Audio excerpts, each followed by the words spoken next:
Little Red Riding Hood. Once upon a time, there was a sweet little girl. Everyone loved her, most of all her grandmother. So one day she gave her a red velvet hat.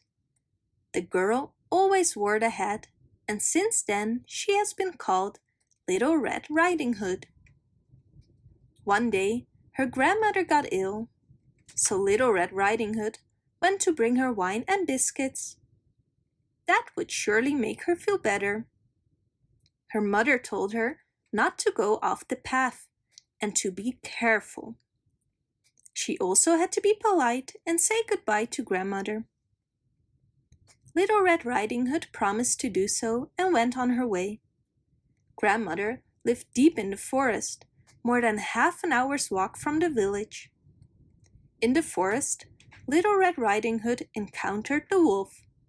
She did not know he was dangerous, so she wasn't afraid at all. "Good morning, Little Red Riding Hood," the wolf said. "I'm going to bring Grandma wine and biscuits because she is sick," said Little Red Riding Hood. "Where does your grandmother live?" the wolf then asked. "Less than half an hour further into the forest, in the cottage under the 3 big oaks," said Little Red Riding Hood. The wolf, meanwhile, was thinking of something else entirely. That Little Red Riding Hood was a nice tender morsel and would probably taste even better than the tough grandmother. If he was smart, he could eat them both. So the wolf came along and said, "Look at these beautiful flowers. Don't you want to look around for a bit?" Little Red Riding Hood wanted to pick a beautiful bouquet for her grandmother. It was still early, so she had plenty of time. And so she left the path and wandered deeper and deeper into the forest.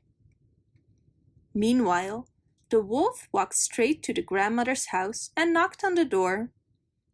"Who is there?" "Little Red Riding Hood with wine and biscuits. Open up."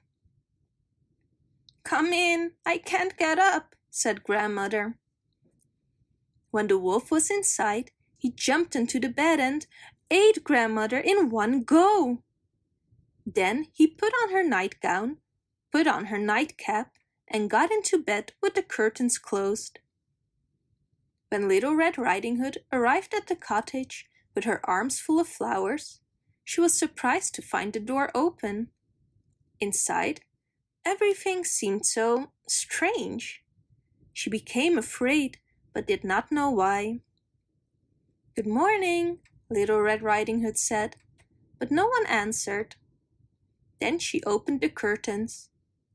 In the bed lay grandmother, but she looked so strange with her sleeping cap over her face. "Oh, grandmother," she said, "what big ears you have." "The better to hear you with, my child," was the reply. "But grandmother, what big eyes you have," she said. "The better to see you with, my dear." "But grandmother, what large hands you have." "The better to hug you with." "Oh, but grandmother, what a terrible big mouth you have." "The better to eat you with." The wolf jumped out of bed and swallowed up Little Red Riding Hood. With his belly so full, he slept soundly and snored like a king. A hunter came by. He thought, "That old woman is snoring very loudly. I'll go and have a look." He saw the wolf and said, "So here you are, you old sinner. I've been looking for you for so long." He wanted to shoot the wolf with his rifle, but suddenly realized that the wolf might have eaten grandmother. Who knows, he might be able to save her. He cut open the belly of the sleeping wolf with a pair of scissors and immediately saw a red cap. The girl jumped out and cried, "I was so afraid in the wolf's belly. It was so dark there." And after that, the aged grandmother came out alive, but scarcely able to breathe.